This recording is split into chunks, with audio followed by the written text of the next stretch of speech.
It's Melissa coming in, just doing a reading for the collective. As usual, remember, look, it is a collective reading, it's not a private one. Take what resonates and leave what doesn't. I'm mixing the decks as we're talking. I need to operate fast today.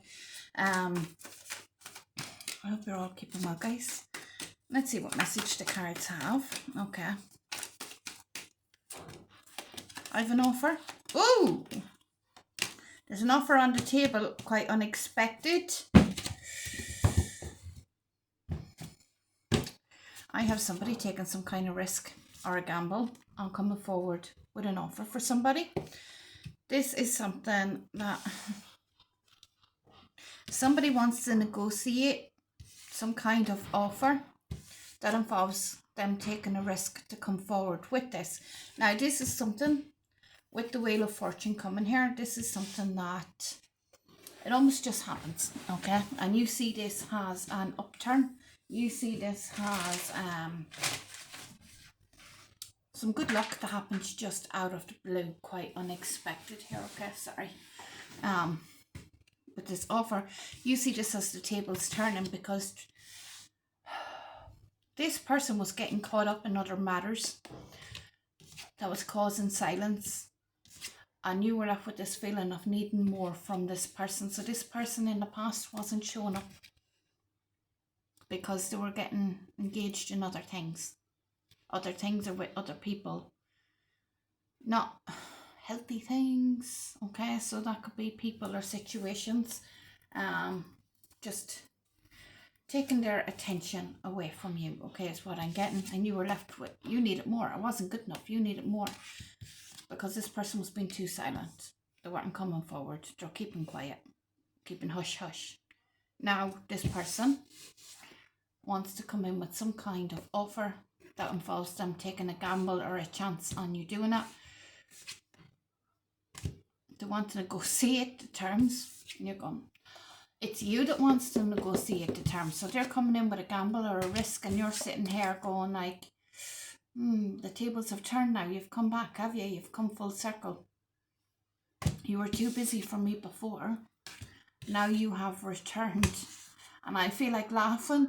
So I feel like even though I'm saying now the tables have turned half day, I'm like getting it in a very light-hearted energy. As in, like a mother would say to her child if her child came back, oh, your school friends have gone to bed now, have they? You've time for me now. It's like that real playful kind of way. You're not angry over the other things were taking their time. It's just more like getting your point across.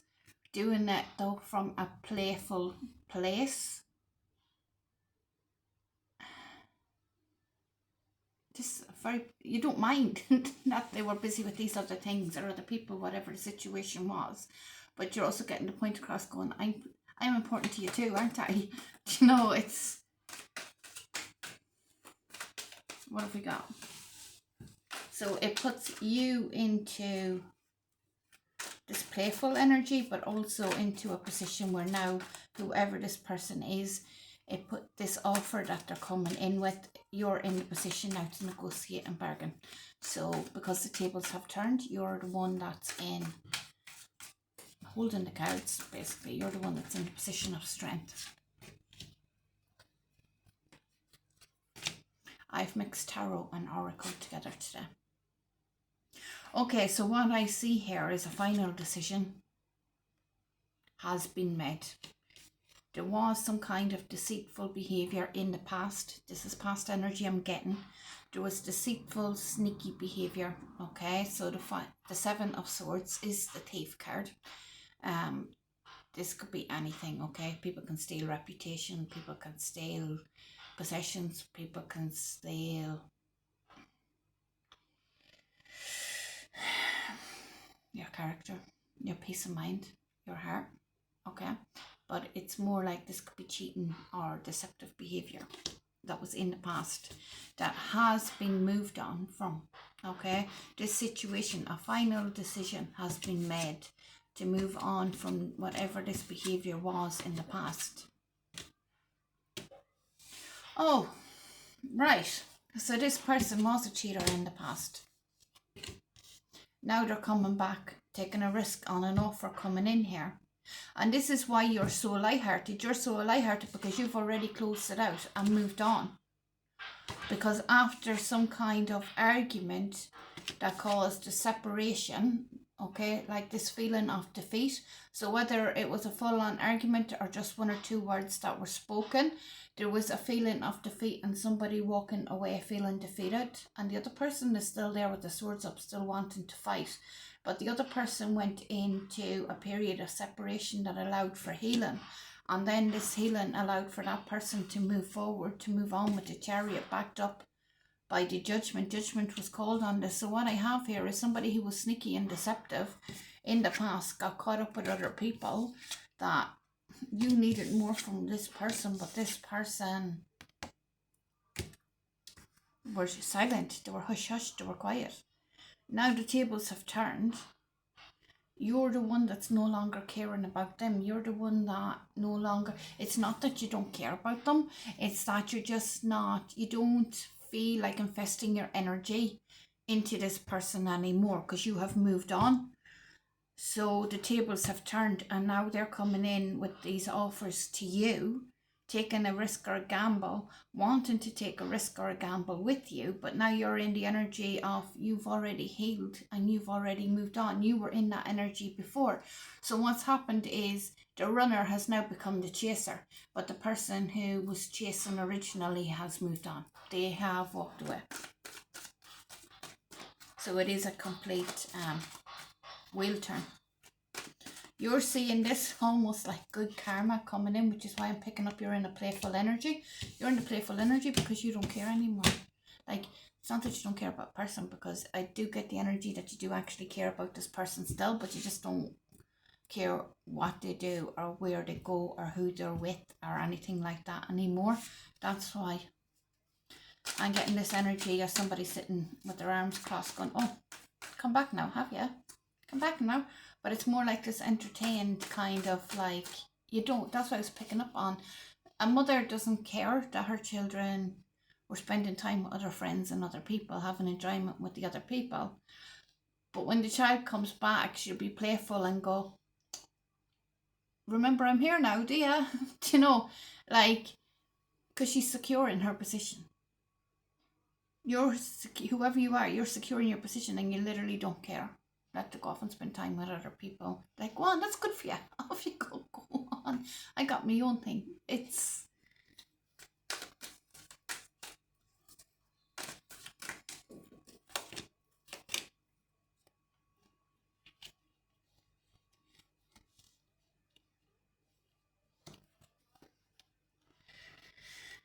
So I have an air sign coming up here, the Queen of Swords. Coming up here. Who was looking back on the past now. This queen is looking back on the past. She's looking back on it with discernment. And that all the signs were there with denial. Okay. So last winter, this Queen of Swords is now looking back on last winter, on the past. That she was in denial about all the signs that she was seeing. She ignored quite a few last winter. When Archangel Michael stepped in to try and protect her from any harm in the situation. It's like she wasn't listening to the signs that Archangel Michael was trying to tell her, but she can see this now looking back on the past.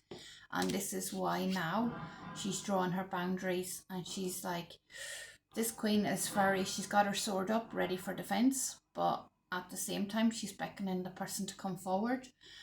Swords are words and ideas.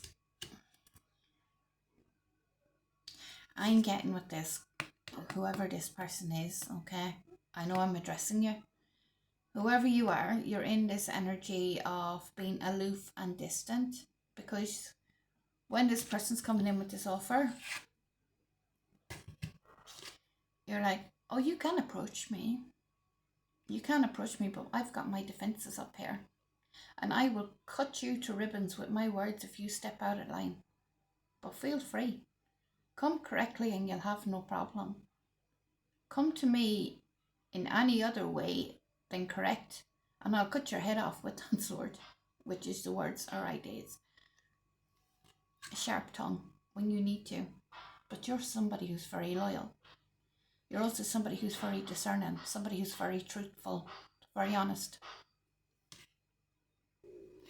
This is you drawing your boundaries. You are open to this person coming into your life correctly,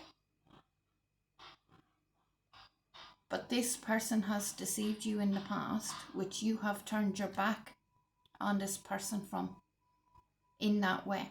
So even though you were open to this person coming back, whoever you are, okay, even though you were open to this person coming back into your life in some shape or form, you will never let this person have that trust again. You will never be open to having them in your life in the same way that they were in your life before. So if this is somebody of a romantic nature, which I am picking up the vibes of, okay, if this is somebody in a romantic nature, this is the energy of, you can come into my life as an associate. You can be an associate and somebody that I have time for, but you will never be in my inner circle as a very close friend. I will never consider you, if I call you a friend, it will be at the very most. But I get more, I'm hearing the term associate. I will allow you in as an associate, not as an inner circle, close friend or lover. Definitely not as a lover again, because the trust has been broken. So you will keep, whoever you are, you will keep this person at arm's length moving forward into the future. But you are open to this person approaching you, and you are open to having this person around like a shadow, but not in a close setting, because you have healed. It no longer, this is the energy of forgiving but not forgetting. And you, the reason you didn't forget, it wasn't to lord it over this person, it wasn't to make this person pay or suffer in any way. It was remembering, so that you remember not to get burnt. Once bitten, twice shy. Fool me once, shame on you. Fool me twice, shame on me. That's what I'm getting. That's why you remembered. That's why you haven't forgot the betrayal. But not only that, you're somebody who doesn't forget betrayals. You can't. It's not in you. It's like, because you're such a loyal person, that when somebody does some sneaky behavior like that, it's something that you would never do to them. So it's something that actually really affects you emotionally, because you know you would have never done that in a million years to that person. Now, the lessons that you have learned from that situation has got to do with, you're looking back saying that you were in denial. You seen the signs that Archangel Michael was giving you, but you went into denial. You didn't want to face the truth. You ignored all the signs that were being presented to you. You won't be doing that again moving forward into the future. So that's a lesson that you had to learn, because we all learn lessons as we go through situations. And once a lesson is learned, we kind of come out of the cycle.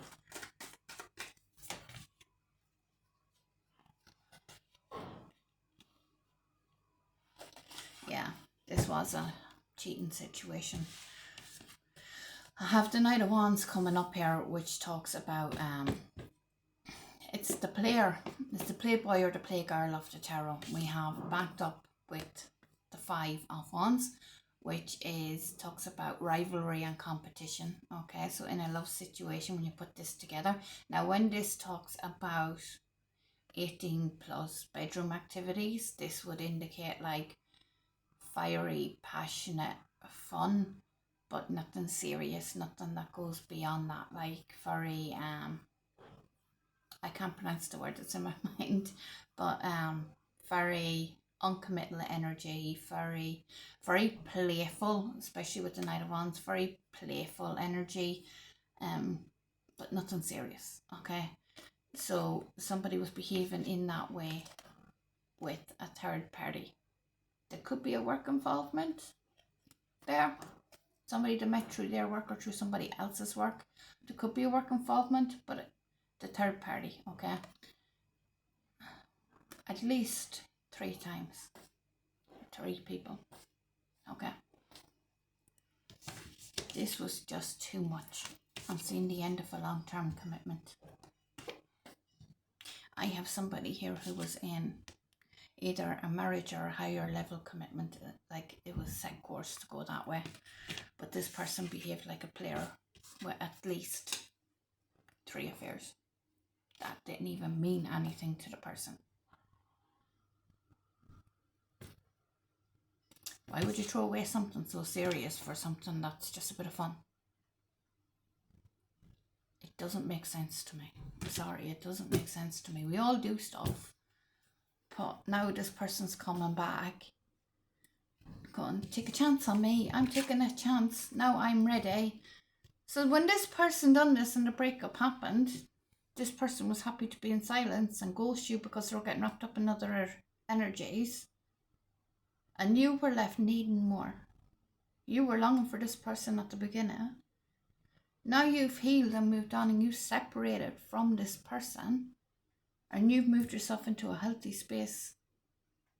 You did ignore all the signs. You seen the signs and you ignored the signs. You went into denial and not facing the truth.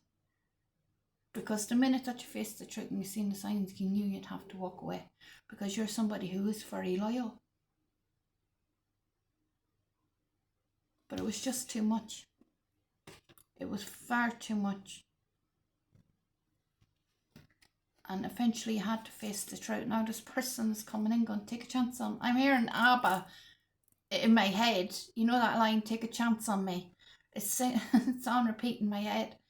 This person wants to take a chance now and try and rebuild. But you're done. You're actually done. You're not done with the person. But you have distanced yourself from this person. And you're the kind of person that once you actually cut yourself off from somebody like that, and you've healed from them, and once you've moved on, there's no going back for you. It will never be the same again, no matter what. You've forgiven them, but you haven't forgotten. Yeah, you've moved on. Your world crumbled. With this tower, your world crumbled. Here you are here, moving on.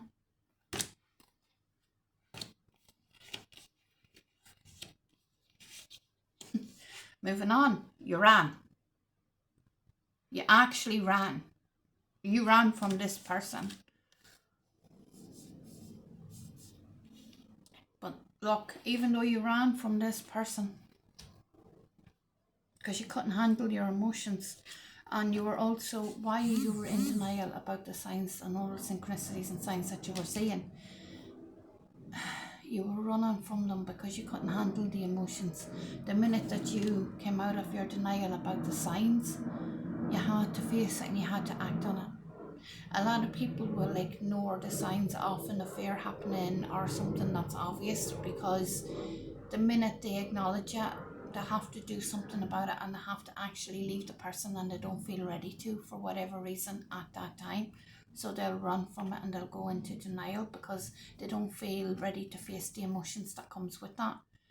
But even though you're in denial about the signs, you still know that it's happening. And you know that eventually you're going to have to call judgment on the situation, which you did do. And you brought it all to the surface. And it's all out in the open. And the thing is, when something comes out in the open like that, once you bring it all to the surface, there's no more denying it. There's no more running away from the truth, okay? So I have you running from that situation, finally facing those emotions. This is going to, you feel like giving up. This led you into a stage of being battle wounded because you fought for so long for this connection. You were battle wounded here. You felt like giving up. You felt like throwing in the towel, but this card says keep going. Keep going. You're nearly there, okay? The Hermit card tells me, and then the 9 of Cups, okay? 9 is a big number for you here because it's coming out a lot. The cards are 9 and 10. Look, I've got 2 9s and I've got 2 10s out on the table. And then there's 20. So there's another 9. 3 9s, 9 9 9. You're nearing the end of a cycle and you're closing out the cycle. So what this is telling me is this is the last leg of the race. You've already healed from this. You've already called everything to the surface. Them coming in with this offer and you sitting there going, well now, wow, how the tables have turned now. That's you closing out the chapter completely. For you moving forward, you'll never let this person in the way that they were in before, because you won't trust them the way that they were before. You'll want to, but I know, I feel your energy. I know, and you know, for you, you can't. It's not a choice you have. It's like a switch going off that you can't put back on again. And I'm feeling sadness as I'm saying that, because you want to, but you know you can't. You know there's no going back. You can only go forward, and this is why you feel like throwing in the towel and giving up, because you feel exhausted with the whole lot. You're drained from the whole lot. And there's this energy of, I've gone too far now to turn back. With the Hermit card, this is you going into some kind of soul searching energy. Okay? This has triggered you to shine a light in all the other areas of your life, to get to know yourself, to get to know who you are outside this. The Hermit is also somebody who's single, which tells me you're spending a lot of time on your own, and you are currently single as you're going through this. You're very frustrated with people trying to come around you at this time with the Hermit card, because you're seeking answers within, and you're seeking spiritual answers. You are heading towards your wish fulfillment. You thought that this connection was your wish fulfillment for so long, and now you've realized, okay, so that actually isn't my wish fulfillment. This is you asking, what is my wish fulfillment? And going after it, going after this wish fulfillment, searching for it, going after it and finding it. You're very confused. You're very confused. That connection before, really, because the way the cards come out like that, that's you turning away from a wish fulfillment, which something you thought was your wish fulfillment, but the lantern's shining over here going, so is my wish fulfillment over here then? Because when I put the cards back down, that went there. Realising that something that you so dearly wanted in the past as your wish fulfillment turned out not to be, so you got to look for it elsewhere. And you will find it. You will find it.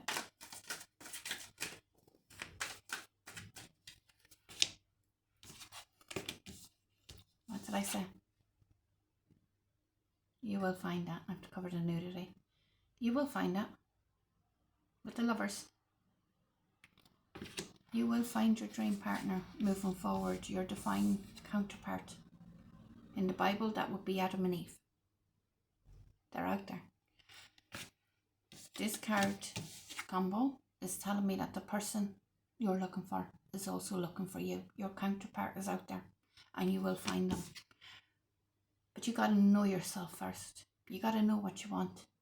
You got to take this time to yourself and do this introspection. It's very important. The Hermit is somebody who is very wise, because they ask 1,000,001 questions. They're very quiet because they're thinking. This is you getting to know yourself, so that when you see yourself in your divine counterpart, in your other person, when you meet your counterpart, you're seeing yourself in that other person.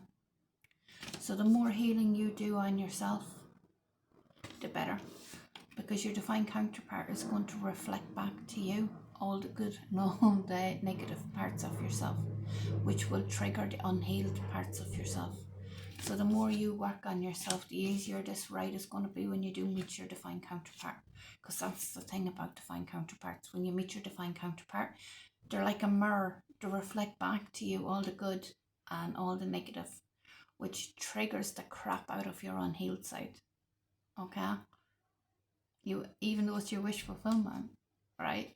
It is coming in. So the more you work on yourself, the less those triggers are going to be, and the easier it's going to be when you meet this divine counterpart that is coming. You won't have long to wait. This is coming very fresh. If you haven't already met this person, you're about to. This person could be around you right now and you don't even realise it. Probably sitting there wondering, why are they triggering the life out of me? What is it about that person? right? I'm getting that for somebody, okay? Because the trigger, okay? I'm hearing fascinated for somebody in this collective, because the thing is with the general readings, they don't resonate with everybody, but they actually do resonate with a lot of people in the collective, okay? So that's why sometimes I'll be talking and I'll get a message and it'll be like 4 or 5 things and I go like, for somebody, okay? There's somebody that this is going out to, their divine counterparts already around them at this time. And they're wondering why their divine counterpart has them so intrigued. There's something about that person and you don't know what it is. And you see yourself like a mirror back to that person. Vice versa, I just came up with that in the wrong way. So you could get tongue-tied around this person or struggle for words to come out correctly, or there could be a language barrier. You're wondering what it is about this person that's so captivating, that's so fascinating. This person, in their actions or something to say or something they do, reflects back to you areas you can see yourself in this person. And I'm getting, I do that too. That's what I look like when I do that. Okay, I'm going to work on that in myself. That's what I'm getting, okay? It's actually on both sides. That's your divine counterpart. When you see that in a person and you're really attracted to that person, that's what it is. And if you're wondering why this person's triggering you, they're your divine counterpart. You're seeing yourself in this person. It's basically Adam came from the rib of Eve. It's woman, all right? Man, woman. And then the man, as the story goes on, woman gives birth to the man. Comes from her body. Do you understand? Women come from the rib of the man. Right? It's your other half. It's your divine counterpart. It's the spiritual explanation into text. Basically playing out, okay? It's your divine counterpart. It's your other half. You're seeing yourself in your divine counterpart. So they're going, you're looking at yourself in that other person, good, bad, and indifferent. It's a real good opportunity as well, if you observe that person, to observe parts in you that you might want to correct, or you might want to go, oh, I like that about myself. Do you know, I do that too. I like that. Oh, that's how that looks. Oh, okay. And you see yourself from a better perspective in that way too. This is why you're actually looking at this person going, oh, so if you haven't already met this person, I am getting already that you have, but if you haven't already met this person's in your energy field, which means they'll be floating around and coming in very soon, and that'll explain quite a lot. I know that you've been through some kind of toxic behavior here, but I do have this wish coming true after justice. Your wish coming true is, yeah. Right, so there's 2 wish comes true here. 2 wish coming true here. You're getting your wish coming true about this person putting an offer on the table. But then you're also getting your wish coming true about justice, karma, divine justice playing out. It's justice that this person comes back and offers after the way that they've done and the tables have turned, and now you're in a position of going, no. But it's also justice for you to have your wish coming true, because this person in the past, their toxic ways of what way they behaved, destroyed your wish coming true in the past. So it's only fair, just and right that now you do have your real wish coming true. So I hope that's helped somebody. Have a good day.